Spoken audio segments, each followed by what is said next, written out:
¿Alguna vez te has preguntado cómo más de 50 años de heavy metal han producido no solo música legendaria, sino también algunos de los peores comportamientos imaginables? Desde la caída de Mike Portnoy tras intentar controlar Dream Theater hasta el desastroso intento de David Vincent de mezclar death metal con ritmos electrónicos. Aquí están los 25 peores idiotas de la historia del heavy metal. Axl Rose. Conocido por su potente voz, Axl Rose es también una de las estrellas del rock más impredecibles de la historia. Su mal genio y su enorme ego han causado problemas a sus fans, a sus compañeros de banda e incluso a él mismo. Verlo perder el control en el escenario era como ver cómo se desarrollaba un desastre. Caótico, salvaje e imposible de detener. Una de sus peores costumbres era llegar tarde a los conciertos, a veces con horas de retraso. Los fans que esperaban pacientemente a menudo se enfurecían, e incluso cuando llegaba, no se sabía si se quedaría. En un concierto de 1991 en St. Louis, vio a un fan con una cámara, saltó al público para pelear con él y luego se marchó enfurecido. Se desató el caos. Los fans se amotinaron, rompieron sillas y destrozaron el local. Su banda, Guns N' Roses, sufrió igual. Rose quería el control total e hizo que sus compañeros le cedieran los derechos del nombre del grupo. Los que se negaron fueron expulsados. El grupo que creó algunas de las mejores canciones del rock se desintegró por su necesidad de poder. Su enemistad con el guitarrista Slash se hizo legendaria y duró décadas. No se ponían de acuerdo en nada y, en lugar de hacer música juntos, se convirtieron en enemigos. Fuera del escenario, la vida personal de Rose era igual de turbulenta. Hubo acusaciones de agresión y maltrato emocional. Se peleaba con todo el mundo. David Bowie, Kurt Cobain, incluso sus propios fans. Algunos de sus arrebatos eran por cosas sin importancia, pero siempre reaccionaba con ira. Second, Gene Simmons. Gene Simmons solo piensa en el dinero y da prioridad a ganar la mayor cantidad posible, mientras que otros músicos se centran en su música. Para él, los fans no son solo oyentes, son clientes. Simmons ha puesto el nombre de Kiss en todo. Hay fiambreras, juguetes, cómics e incluso ataúdes con la marca Kiss. Vende cualquier cosa que le reporte beneficios. Su ansia por el dinero es tan extrema que a menudo parece que le importa más vender productos que hacer música. Pero Simmons no solo es detestado por su mentalidad empresarial.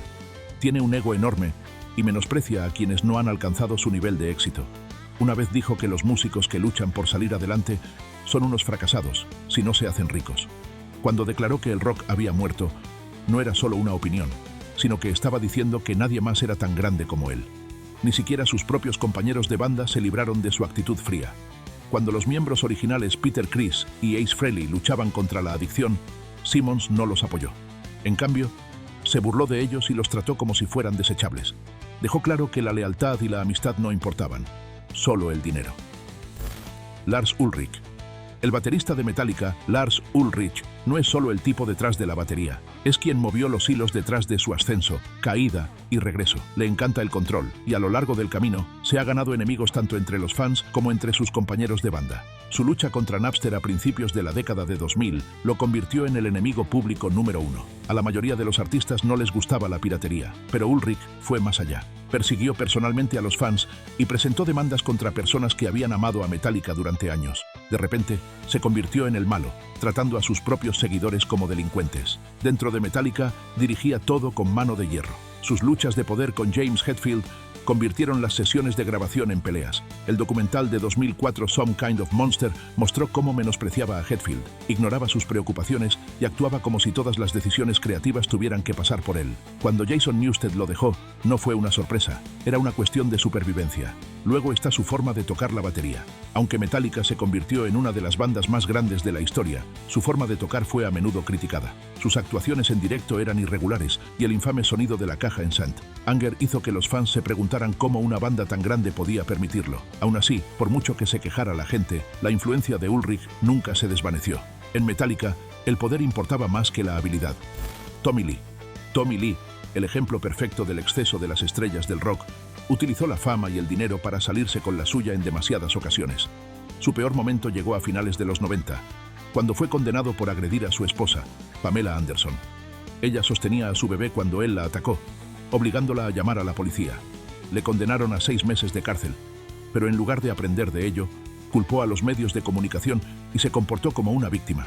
Sus relaciones pasadas ya estaban llenas de infidelidades, manipulación y maltrato a las mujeres. En los años 80, durante los años más salvajes de Motley Crue, su comportamiento fue aún peor. Trataba a las mujeres como objetos y se unía a sus compañeros de banda para humillar a las groupies.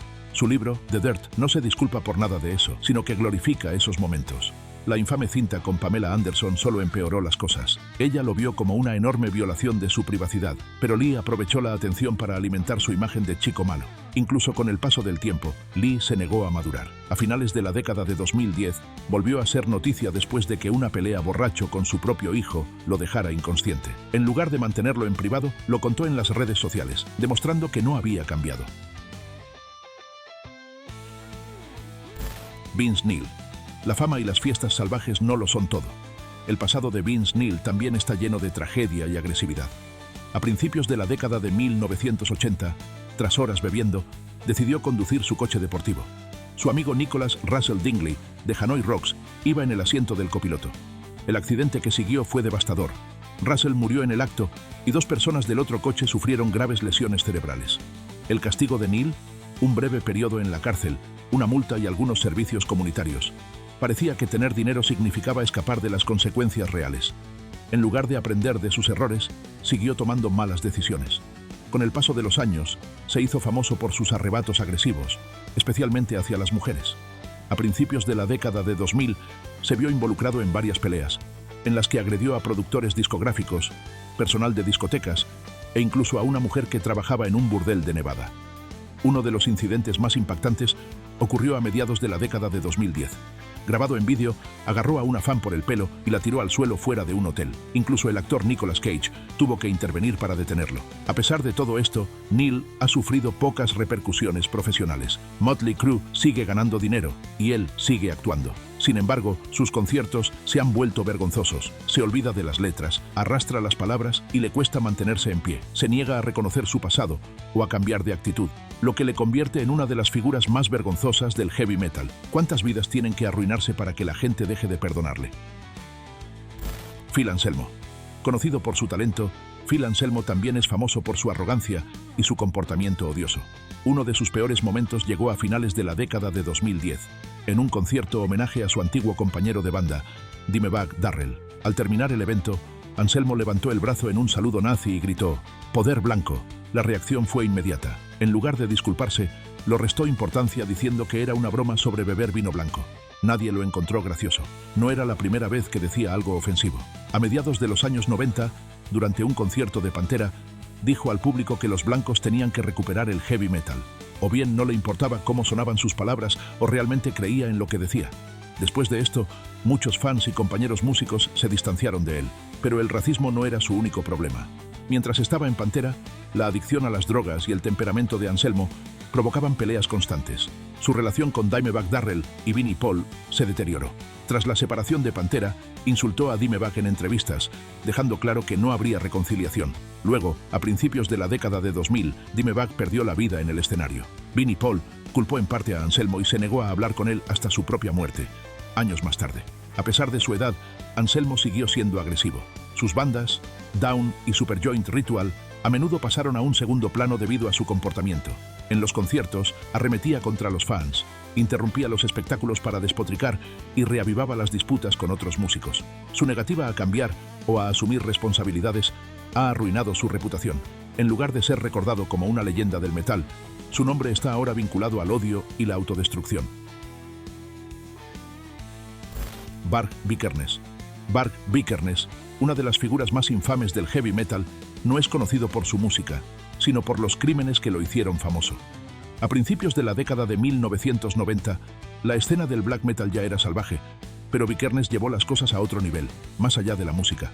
En 1993, todo llegó a un brutal clímax. Apuñaló a su antiguo compañero de banda, Euronymous, 23 veces. Dijo que fue en defensa propia, pero la brutalidad del acto hizo que muchos lo vieran como una ejecución a sangre fría. Su juicio no hizo más que reforzar su imagen oscura. Sonrió con sarcasmo en el tribunal cuando fue condenado a 21 años de prisión, la pena máxima en Noruega. Nunca mostró arrepentimiento. Sus crímenes no se limitaron a la ejecución. Se incendiaron iglesias históricas de Noruega y Vikernes fue uno de los principales responsables. Consideraba que las iglesias antiguas eran símbolos de la influencia del cristianismo y quería borrarlo todo con la esperanza de revivir el pasado pagano de Noruega. Estos incendios no fueron solo crímenes, sino una declaración de intenciones que llevó el black metal a la destrucción en la vida real.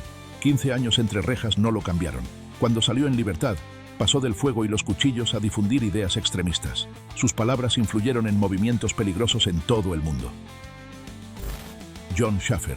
Basada en potentes himnos metaleros, la carrera de Jon Schaffer con su banda Iced Earth contaba historias de rebelión y resistencia. Pero en 2021, sus acciones lo llevaron más allá del mundo de las letras y lo sumergieron en algo mucho más grave.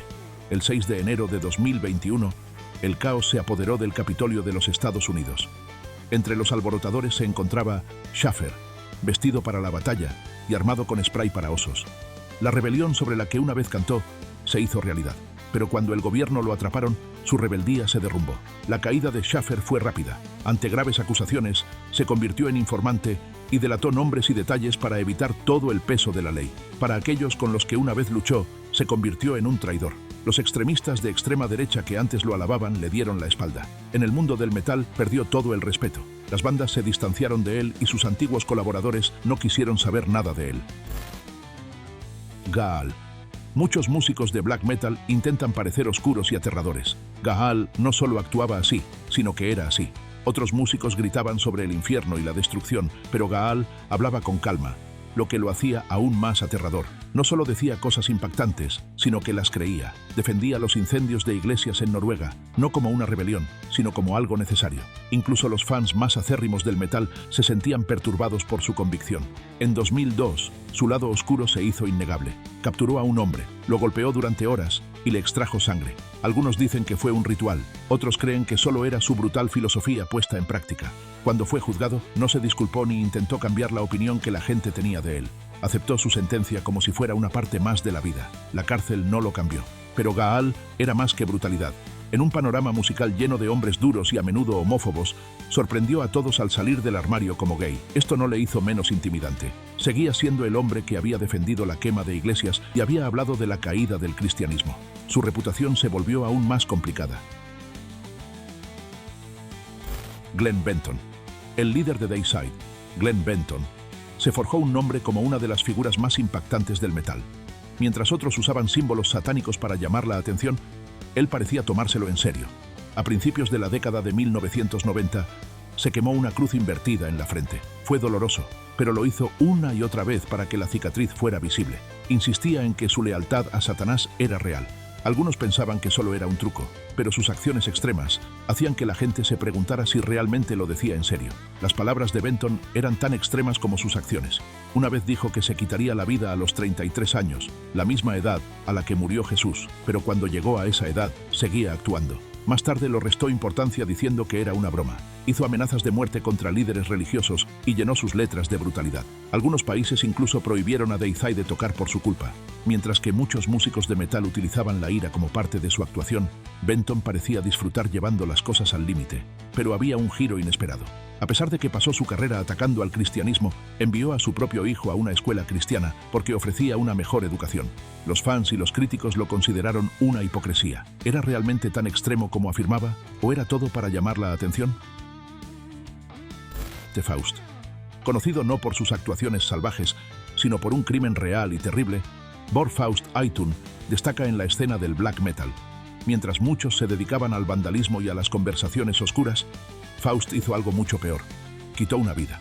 En agosto de 1992, en Lillehammer, Noruega, conoció a un hombre llamado Magne Andreasen.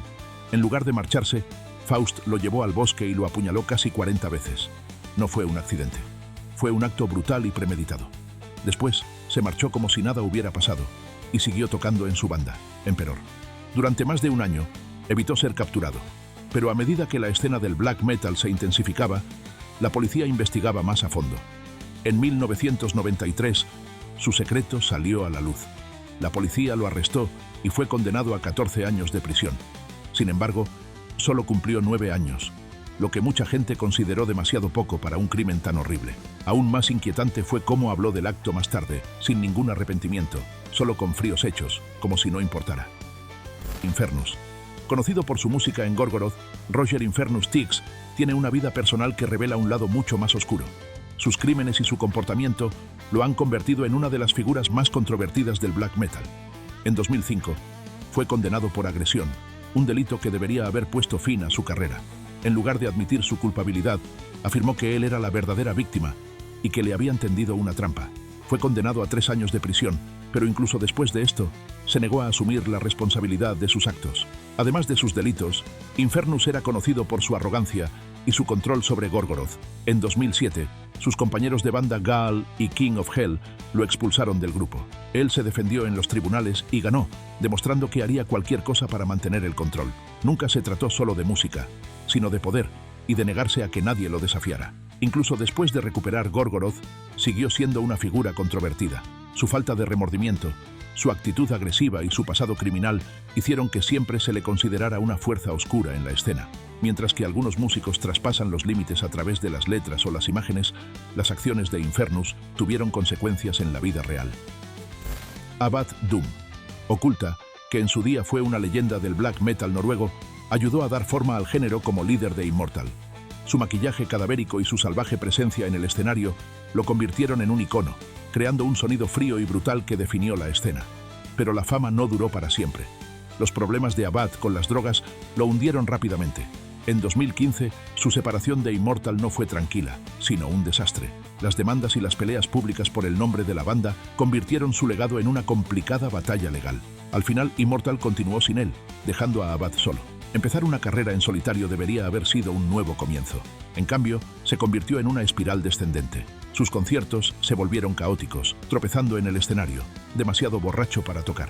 El peor momento llegó en Buenos Aires, donde balbuceó las letras, falló notas y quedó tan en ridículo que se canceló el resto de la gira. Incluso después de ingresar en rehabilitación, el daño ya estaba hecho. Euronymous. Arseth no era solo un músico, sino el cerebro detrás de los momentos más oscuros del black metal noruego.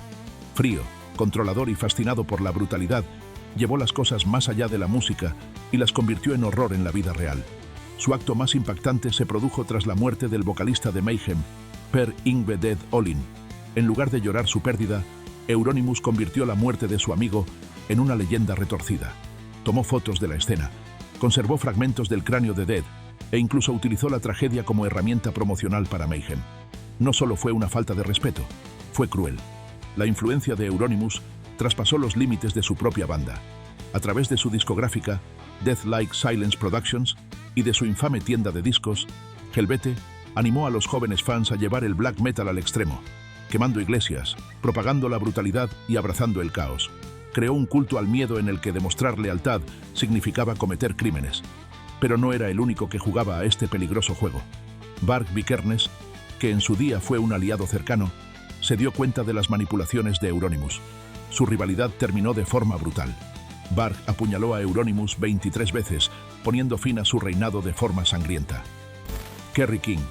Kerry King, uno de los nombres más importantes del thrash metal, es conocido por su rápida forma de tocar la guitarra y su actitud dura. Pero también es famoso por otra cosa, su arrogancia. Desde los inicios de Slayer, no solo se dedicaba a tocar riffs geniales, sino que tenía la costumbre de menospreciar a los demás. No tenía ningún problema en insultar a otras bandas. Metallica, Vendidos, Megadeth, una broma. Ni siquiera leyendas como Judas Priest se libraban de sus duras palabras. Se veía a sí mismo como el protector del metal auténtico, pero muchos lo consideraban un egocéntrico problemático. Pero sus peores acciones no fueron contra bandas rivales, sino contra los suyos.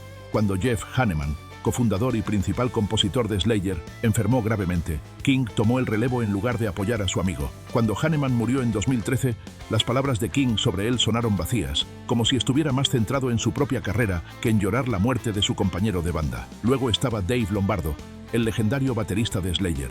Cuando cuestionó la gestión del dinero de la banda, King no intentó hablar con él, simplemente lo echó, sin segundas oportunidades, sin discusión, solo la fría decisión de deshacerse de él.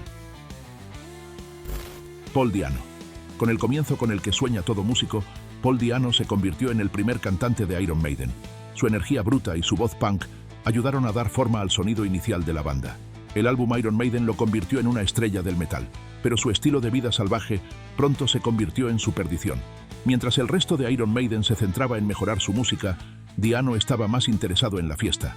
se ahogó en el alcohol y las drogas, lo que empezó a afectar a sus actuaciones. A medida que aumentaba la presión de las giras y las grabaciones, sus malos hábitos empeoraron. Fallaba en los conciertos, ofrecía actuaciones mediocres y se volvió poco fiable. A principios de la década de 1980, Steve Harris, líder de la banda, no tuvo otra opción. Di'Anno tenía que irse. Tras ser despedido, las cosas solo empeoraron para él. Pasó de una banda a otra, pero nunca alcanzó el mismo éxito. Su mala reputación le perseguía a todas partes y sus adicciones seguían arrastrándole. Luego llegó la mayor vergüenza, una condena por fraude. En 2011, fue sorprendido cobrando una pensión por discapacidad mientras seguía actuando en el escenario. Fue enviado a prisión, una caída impactante para una estrella del rock que en su día fue prometedora. A diferencia de otros músicos que lograron dar un giro a sus vidas, Di'Anno nunca se recuperó del todo. Mientras Iron Maiden se convertía en una de las bandas de metal más importantes de la historia, él se quedó tocando en pequeños locales, con su fama reducida a una triste historia de potencial desperdiciado. Su carrera podría haber sido legendaria, pero sus decisiones le llevaron por el camino equivocado. ¿Podría haber cambiado todo una decisión diferente? Yngwie Malmsteen. Yngwie Malmsteen, un guitarrista increíble, tiene una velocidad y una habilidad que han inspirado a muchos músicos. Pero su actitud, eso es otra historia. No solo cree que es bueno, sino que cree que es el mejor, y se asegura de que todo el mundo lo sepa. A menudo menosprecia a otros músicos, actuando como si nadie pudiera compararse con él. La confianza está bien, pero el ego de Malmsteen lo lleva a otro nivel. No solo sus compañeros músicos sienten su arrogancia, sino también sus fans. Hay muchas historias sobre cómo trata mal a sus seguidores. Ha sido grosero en eventos de meet and greet e incluso ha insultado a personas que lo admiran. Uno de sus momentos más famosos ocurrió a finales de los años 80. Estaba en un vuelo, se emborrachó y empezó a gritar a otros pasajeros. Gritó: «¡Habéis desatado la furia!», una frase que se convirtió en una broma en el mundo del rock. En lugar de ser recordado solo por su música, Malmsteen se ha hecho famoso por sus problemas de actitud. A sus compañeros de banda tampoco les ha ido mejor. Cambia rápidamente de músicos porque parece que no sabe trabajar bien con los demás. Muchos dicen que quiere todo el control y que no le gusta compartir el mérito. Su falta de voluntad para comprometerse le ha costado seguidores fieles a lo largo de los años. No hay duda de que ha cambiado para siempre la música heavy metal, pero la triste realidad es que su propio comportamiento ha dañado su reputación. Blackie Lawless. Blackie Lawless, que convirtió a WASP en una de las bandas más salvajes y escandalosas de su época, dirigía el espectáculo con control total. Para él, WASP no era una banda, era su imperio personal. Si alguien le desafiaba, estaba fuera. Por eso la banda no dejaba de perder miembros. Los antiguos músicos dicen que Lawless era un dictador que se negaba a trabajar en equipo. Esperaba que todos le obedecieran sin cuestionar nada. Incluso los miembros del equipo y los roadies han hablado de lo difícil que era trabajar para él. Tenía un temperamento terrible y no le importaba la gente que le ayudaba a hacer sus conciertos. Algunos trabajadores renunciaron en medio de una gira solo para escapar de su ira. Incluso los fans han visto su mala actitud. Ha cancelado conciertos en el último momento, ha atacado a los críticos y ha actuado como si fuera mejor que la gente que le apoyaba. Pero lo peor de Lawless, su ego. Él cree sinceramente que es un genio incomprendido. Cuando la gente critica su música, se niega a escuchar. En lugar de aceptar las opiniones, insiste en que solo él entiende su propia genialidad. Ha intentado cambiar el estilo de WASP muchas veces, pero a la mayoría de los fans no les gustan las nuevas versiones. En lugar de escuchar, se obstina aún más, convencido de que él sabe más. David Vincent. David Vincent, que en su día fue una leyenda del death metal, dejó su huella como voz de Morbid Angel, ayudando a dar forma al género con sus potentes gruñidos y su música intensa. Los fans lo admiraban por su papel en la creación de algunos de los álbumes más brutales e influyentes de la historia del metal. Pero incluso las leyendas pueden caer. Las cosas empezaron a ir mal cuando Morbid Angel lanzó Illud Divinum Insanus. Los fans esperaban el sonido pesado y agresivo de siempre. En cambio, se encontraron con algo completamente diferente.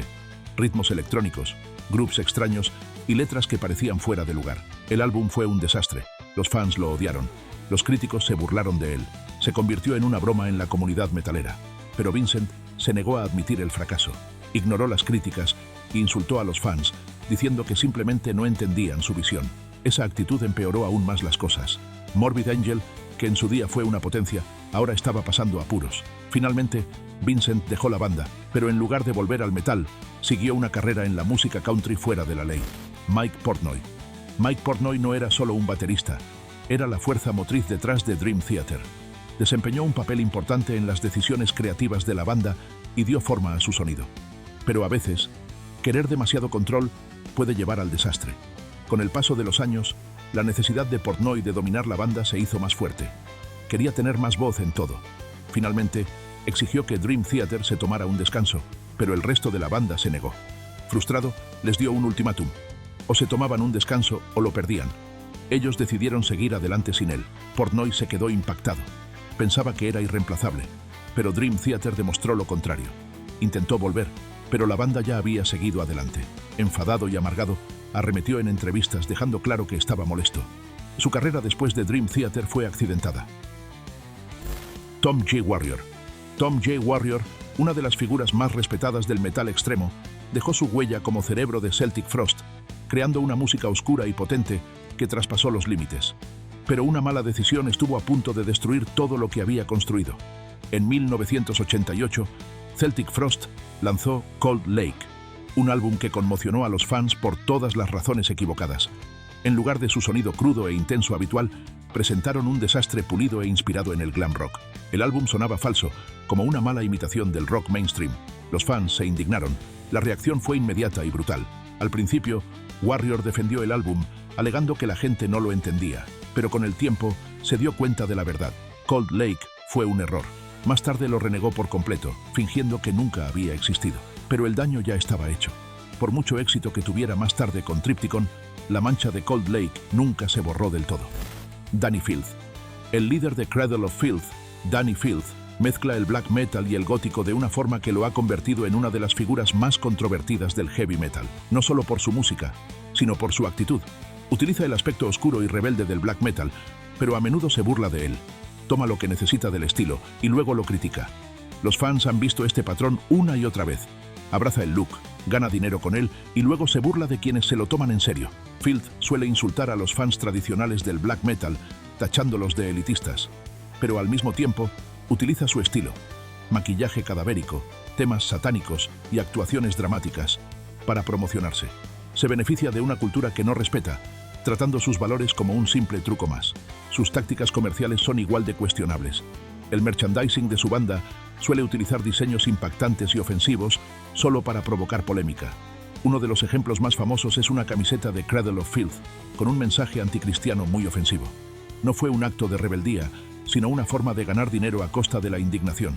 Aunque el metal extremo es conocido por traspasar los límites, las acciones de Filth parecen baratas, más destinadas a llamar la atención que a transmitir un mensaje real. No rompe las reglas, solo las provoca para obtener una reacción. Filth también tiene mala reputación por cómo trata a sus fans y a otros músicos. Ha insultado a sus propios seguidores, llamándolos desordenados y góticos marginados, a pesar de que son ellos quienes lo apoyan. También ha atacado a otras bandas de metal, actuando como si Cradle of Filth fuera mejor que otros grupos de metal extremo más auténticos. Esta arrogancia le ha convertido en una de las personas menos respetadas del panorama metalero. Zakk Wylde. Legendario guitarrista conocido por sus rápidos solos y su sonido característico, Zakk Wylde dejó huella tocando con Ozzy Osbourne y fundando Black Label Society. Su talento es innegable, pero su personalidad le ha causado problemas. Es conocido por su comportamiento imprudente, su consumo excesivo de alcohol y su negativa a cambiar con los tiempos. Su problema con la bebida se agravó tanto que incluso Ozzy Osbourne, famoso por su estilo de vida salvaje, tuvo que romper relaciones con él en 2009. Cuando alguien como Ozzy piensa que estás fuera de control, eso dice mucho. El alcoholismo de Wylde perjudicó tanto su vida como su música, convirtiéndolo de un músico respetado en alguien poco fiable. Incluso después de dejar de beber, su actitud siguió siendo un problema. Tiene opiniones muy firmes sobre lo que debe ser el metal auténtico y a menudo desprecia a las bandas más nuevas por considerarlas débiles. Se ve a sí mismo como un protector del metal de la vieja escuela y se niega a aceptar los cambios que ha sufrido el género. Esta actitud le ha hecho impopular entre los músicos y los fans más jóvenes, que le consideran fuera de onda en lugar de sabio. El ego de Wylde es otro problema. A menudo se le critica por preocuparse más por los solos de guitarra llamativos que por la composición de las canciones. Sus actuaciones se centran en lucirse en lugar de crear música significativa. Muchos sienten que toca para sí mismo en lugar de para la banda o el público. Chris Barnes. Chris Barnes, que en su día fue la brutal voz de Cannibal Corpse, ayudó a dar forma al death metal con su voz grave y gutural, pero ahora parece anclado en el pasado, lleno de amargura en lugar de música. Cuando dejó Cannibal Corpse en la década de 1990, tuvo la oportunidad de crecer, pero en lugar de eso, decidió guardar rencor a su antigua banda y a todo el género. Barnes se niega a aceptar cómo ha evolucionado el death metal. En lugar de apoyar a las nuevas bandas, se queja de ellas. En 2022, incluso dijo que el death metal moderno le provocaba malestar físico. En lugar de ser respetado, se reían de él. El hombre que una vez ayudó a construir el género es ahora más conocido por sus diatribas furiosas que por su música. Su mayor rencor es hacia Cannibal Corpse. Abandonó la banda por sus propios problemas. Su comportamiento impredecible y sus conflictos creativos hicieron imposible que se quedara. Pero en lugar de admitir sus errores, ataca a sus antiguos compañeros. A menudo arremete contra George Corpse Grinder Fisher, el hombre que le sustituyó y que, según la mayoría, hizo un mejor trabajo. Mientras Cannibal Corpse se convertía en una leyenda, Barnes se quedó atrás, incapaz de seguir adelante. Jeff Young. Tras un breve paso por el mundo del metal, Jeff Young tocó la guitarra en Megadeth, pero nunca construyó nada nuevo a partir de esa experiencia. Su etapa en la banda fue breve, solo un álbum, pero lleva décadas hablando de ella como si hubiera definido su vida. Su principal objetivo es Dave Mustaine, líder de Megadeth. Young acusa constantemente a Mustaine de ser un egocéntrico controlador que arruinó la banda. Aunque Mustaine ciertamente ha tenido sus problemas, las quejas interminables de Young suenan más a desesperación que a verdad. En lugar de demostrar su talento, se limita a hablar del pasado. Durante más de 30 años, Young ha repetido la misma historia, culpando a Megadeth de sus problemas. Mientras tanto, Megadeth sigue sacando álbumes y haciendo giras por todo el mundo. Otros antiguos miembros siguieron adelante y construyeron nuevas carreras, pero Young se quedó atrás, aferrado a su viejo rencor. En lugar de hacer música nueva, se pasa el tiempo atacando a su antigua banda, con la esperanza de que a alguien le siga importando.